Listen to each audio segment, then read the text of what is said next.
going to read some news. The first news title is New Year's Twin Babies Born in Separate Years. ABC News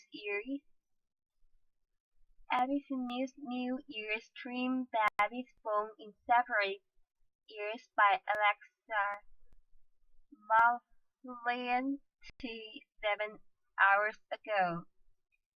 ABC News Works viewership content preferences on New Year's twin babies born in separate years. New Year's twin babies born in separate years. Related stories as people around the world party their way into the new year. Two mothers gave birth to two of the last babies of 2013 and two of the first babies of 2014. While born just minutes apart, their twin babies entered the world in 2 different years. On December 31, 2013 at 11:58 p.m., Yelena Santos Trujillo gave birth to baby girl Lauren Yelena Bagazzo, who weighed at 6 pounds 4.9 ounces at MedStar Washington Hospital Center in Washington, D.C. Soon after, her twin brother Brandon Ferdinando Bagazzo was born on January 1st, 2014 at 12:01 a.m., weighing at 5 pounds 10.5 ounces. I feel wonderful, full of joy and happiness and a full sense of realization, the twins' father, Warren Bagazzo, told ABCNews.com. This is her first children ever, and they're beautiful and she's really happy. In Toronto, two Frontner twin sisters were also born in 2013 and in 2014, respectively. At Trillium Health Partners, Credit Valley Hospital, older sister Gabriela Selgilor was born on December 31st, 2013 at 11:52 p.m., weighing 6 pounds 16 ounces. On January 1, 2014 at 12:38 a.m., younger twin Sylvia Selgilor was born, weighing 5 pounds 30 ounces. The kind of got that golden ticket. They've got different birthdays. The twins' mother, Lindsay Selgilor, told ABCNews.com. They're going to be the best friends for life. We really did celebrate New Year's Eve, Bagazzo said. Not a bad way to end the year and not a bad way to start the year off, said Selgilor. Both the mothers and babies are healthy and looking forward to going home. Next news I'm going to read is Two-man ticket in Texas goes for history in 2014. 2.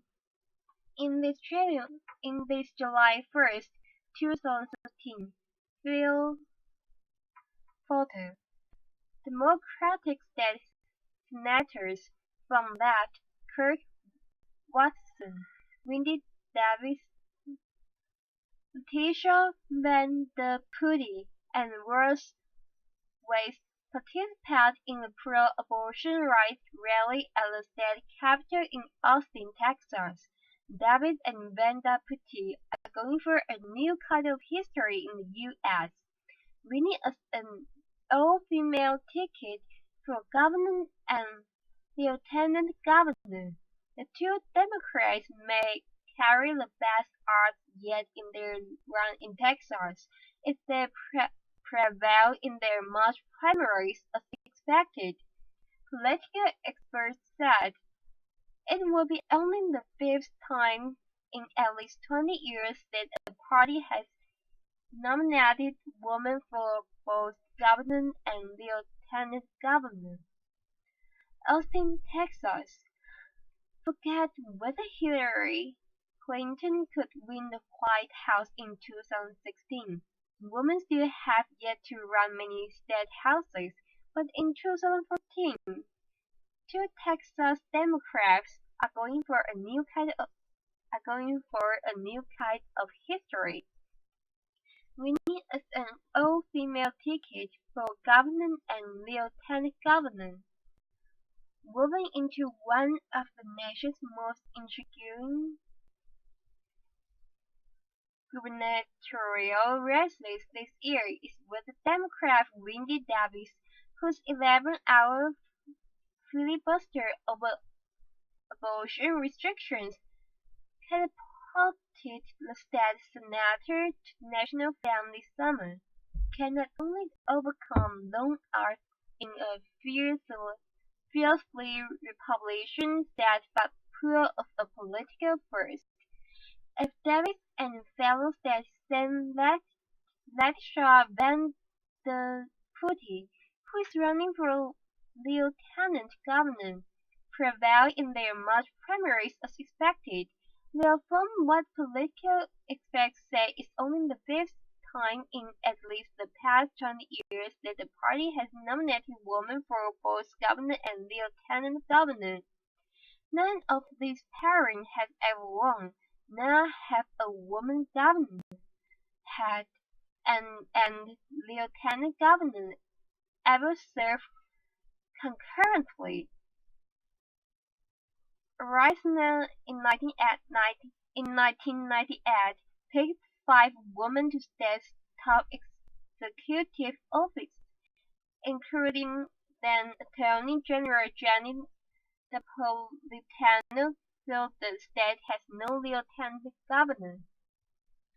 The last all-female governor and lieutenant governor ticket was steamrolled in November by New Jersey Republican Governor Chris Christie on his easy path to re-election. That pair came away some advice for their Texas cohorts. Expect to be marginalized, just be ready for it, said New Jersey Democratic State Sam Barbara Bruno, who lost to Christie by 22 points. Not all nominees run as tickets in the traditional sense. Texas is among the states that elect a governor and lieutenant governor separately, meaning that Davis and Vanderputti don't become a package, even though they overlap in message. That message hasn't focused on gender. Davis talks about education and weeding out cronyism while trying to forge a broader identity among voters who might only know her from her stand in pink running shoes on Texas Senate floor for reproductive rights, but Davis and Vanderputti, who's Hispanic, can't escape their obvious contrast to Republicans, whose entire statewide ticket in Texas this year is shaping up to be almost exclusively white and male. Diversity in government, I think, is incredibly important, Davis said, bringing a variety of perspectives to the leadership table creates better government.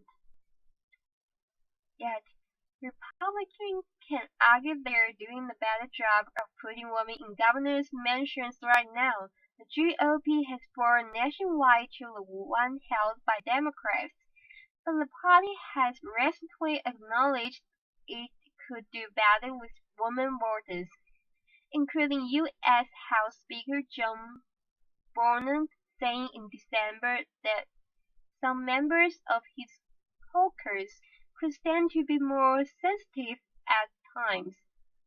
Like New Jersey, Davis and Vandy Putty, challenging a popular incumbent turned potential presidential candidate.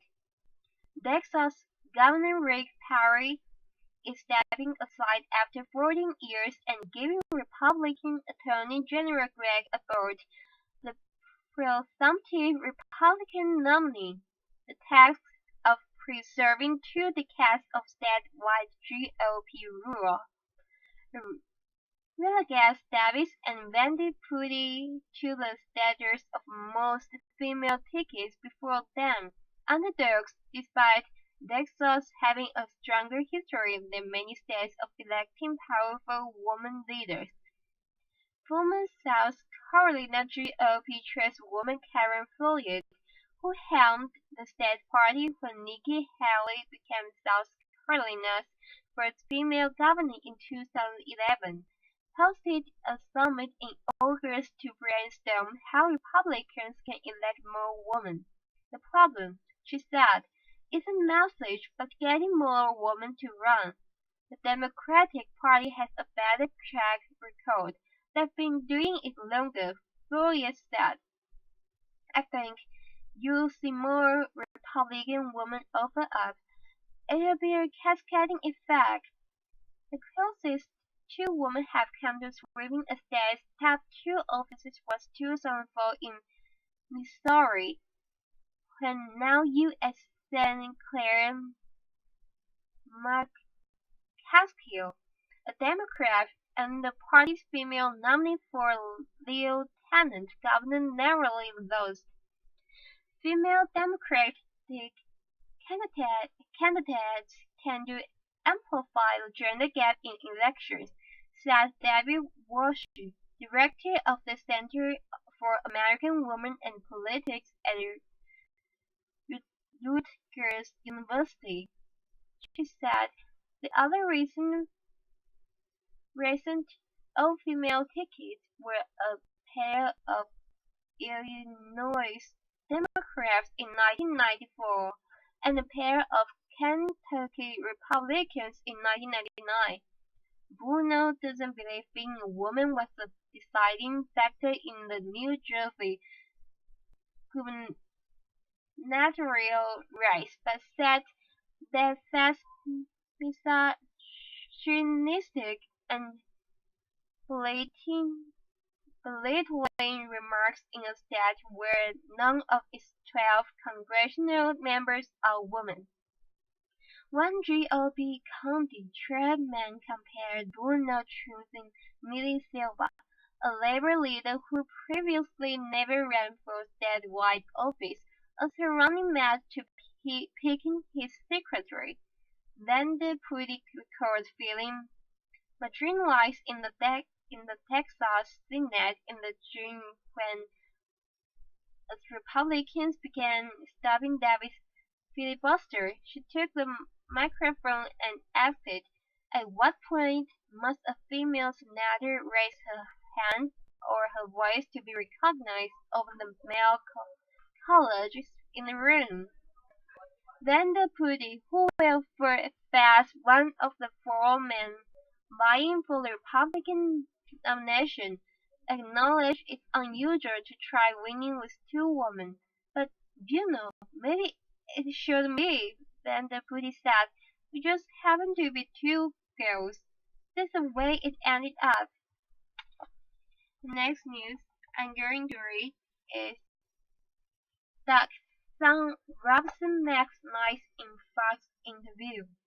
New York, Duck Dynasty star Willie Robson chose not to crack back. In one of his first chances to comment on the dust-up surrounding his outspoken father and co-star Phil Robson, the younger Robson had only kind words for the A&E Network and New Year's wishes for the nation in an appearance Tuesday night and on Fox News. All-American New Year special.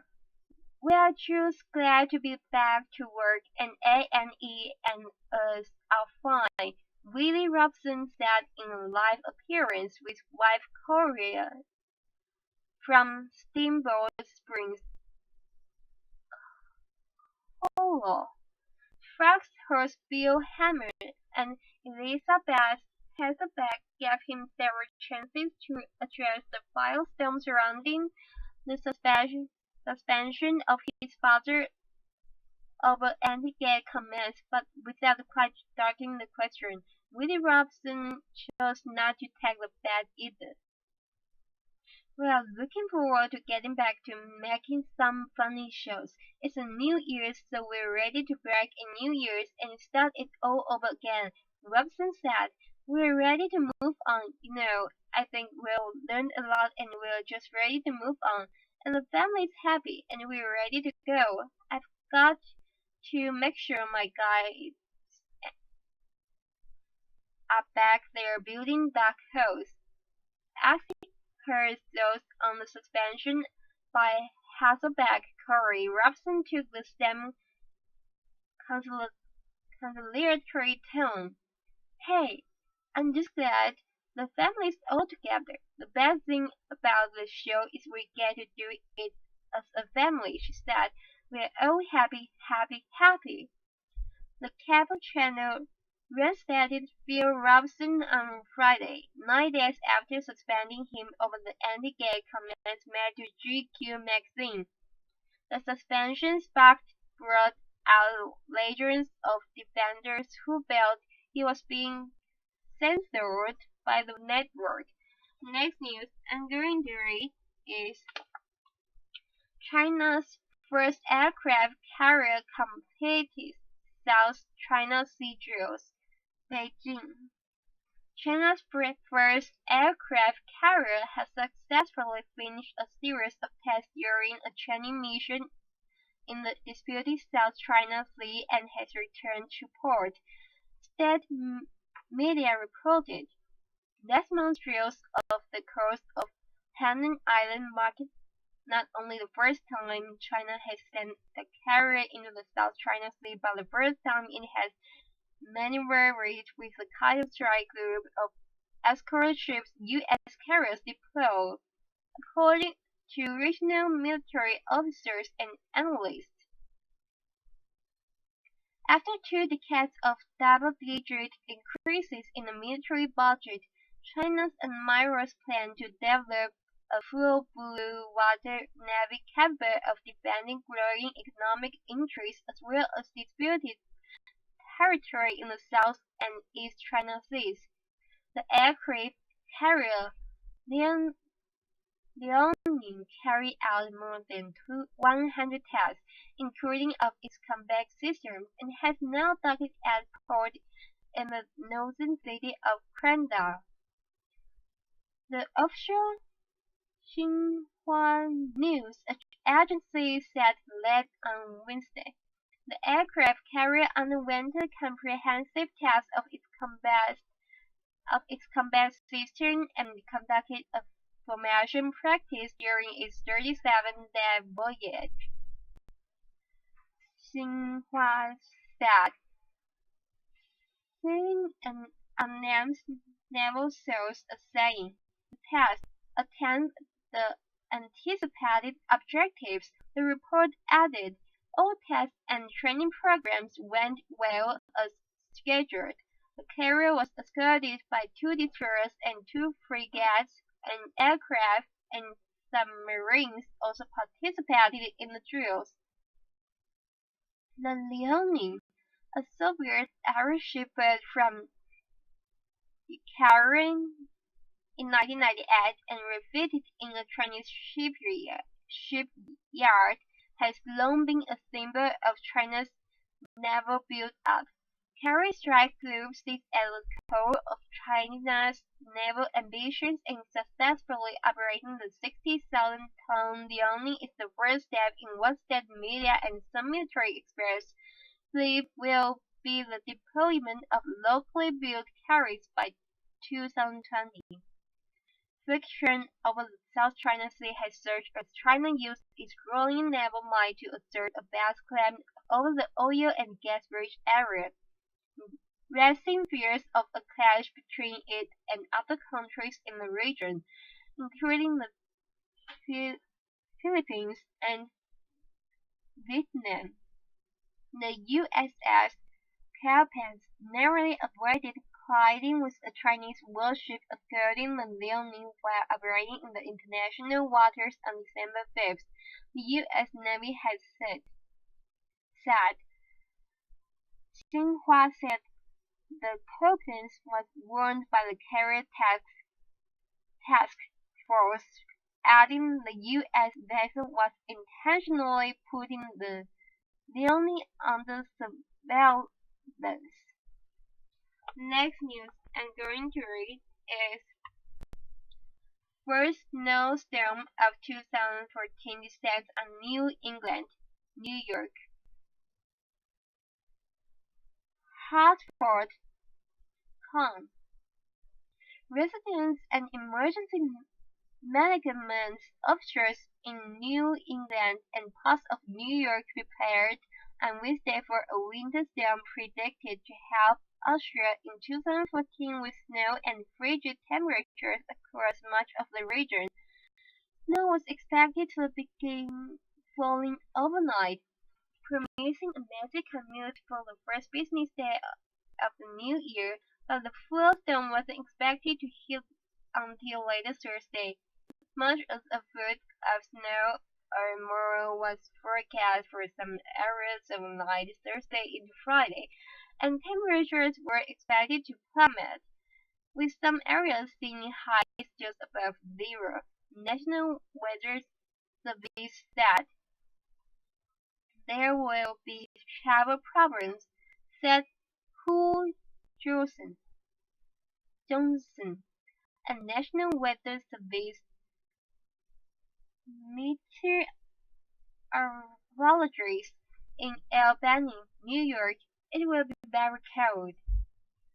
The storm dropped a half foot or more of snow in Illinois on Wednesday, prompting hundreds of flight cancellations into and out of Chicago's O'Hare International Airport, according to the aviation tracking website FlightAware.com. Sections of interior southern New England and New York could get up to a foot of snow, with forecast generally calling for 6 to 12 inches. New York City likely to see 3 to 7 inches. Issued a snow alert. New York Government Andrew Cuomo urged the city's commuters to leave their cars at home in case major highways are closed for Thursday's evening rush hour. We're looking at serious storm situation, Cuomo said. Near blizzard conditions were forecast for areas along the coast. The mayor of Bridgeport declared a state of emergency for Thursday, imposing special parking regulations so crews can plow. In Hartford, Hogei of nearby Glastonbury went shopping for 3 shoppers. We brought a couple in the last storm. He said, "We have 4 kids, so 3 shoppers, and we still have a little one back home." The guy said 3 of his kids, girls aged 8, 10, and 12, have been out of school for 2 weeks for the holidays and hope to get a couple more days off with the snow. Louis Kelly of East Hartford was out looking for after Christmas bargains. He said he wasn't going to worry on Wednesday about a storm due on Friday. "I used to plow for the state, so I'm used to big storms," he said. "Now I'm retired, so I can just sit and watch it, so I'm not concerned at all." In Rhode Island, Officials said crews would be prepared to plow, sand and salt roads or respond to any problems, while the bulk of the snow was expected to hit southern New England and southern sections of Maine, New Hampshire, and Vermont. The prospect of additional snow was welcome news for many areas farther north. The Jackson Ski Touring Foundation in northern New Hampshire said the number of skiers during the first 5 days of Christmas vacation week increased to 26% compared to last year. It seemed to be in a sweet spot of snow, Foundation Executive Director Tom Perkins said. Although in Maine, where some communities are still recovering from a recent ice storm that cut power to more than 100,000 customers, people seem prepared for more winter weather. Kelly Santa Dennis of Auburn went skiing Wednesday at the Sunday River Ski area with family and friends. He said it's been cold, but the skiing has been good. Hey, it's winter in Maine, she said. We go with it. Next news, I'm going to read is Obama ringing in New Year in low-key fashion.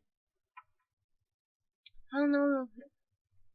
President Barack Obama closed out 2013 in low-key fashion Tuesday, hitting the beach with his family at the popular Hawaii snow-claim spot before making a stop for Chef Ice, a favorite treat of the island-born president. For Obama, New Year's Eve marks the end of a decade-year marred by the troubled rollout of his health care law and little progress on the rest of his domestic agenda. The White House is hoping for better results to come in 2014, particularly as the health law's insurance benefits take effect on January 1st. The White House said the president planning to stay at home Tuesday night and ring in the new year with friends and family. Obama kicked off the last day of 2013 with an hour-long workout at a military base near his rented vacation home in Hawaii. He and First Lady Michelle Obama, along with daughters Malia and Sasha, then headed to Hanauma Bay for a midday snorkeling outing on a sun-splashed day on the island of Oahu. The president then made his annual stop at Island Snow, a public year of the Hawaiian snow cone known as Chef Ice. His flavors of choice: cherry and lemon lime. Oh my. Before heading back home, Obama greeted the crowd that had gathered outside the shop. I hope you guys have a great 2014, said Obama, sporting sunglasses and a striped short-sleeved shirt.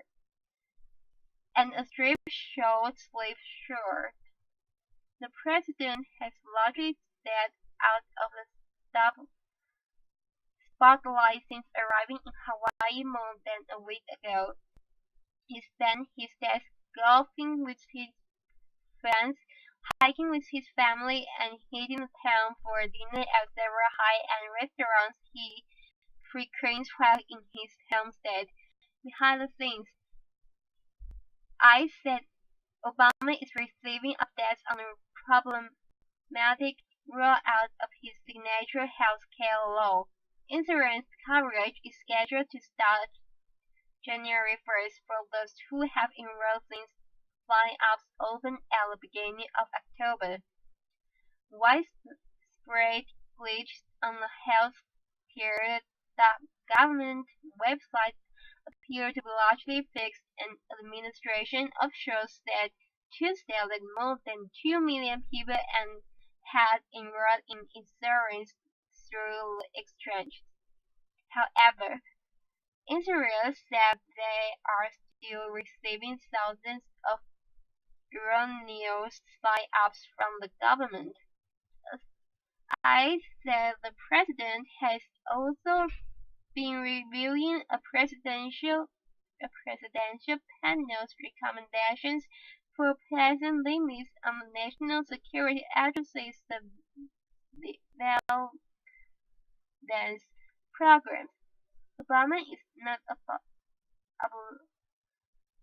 obligated to accept the panel's recommendations and expected to announce his decisions in January.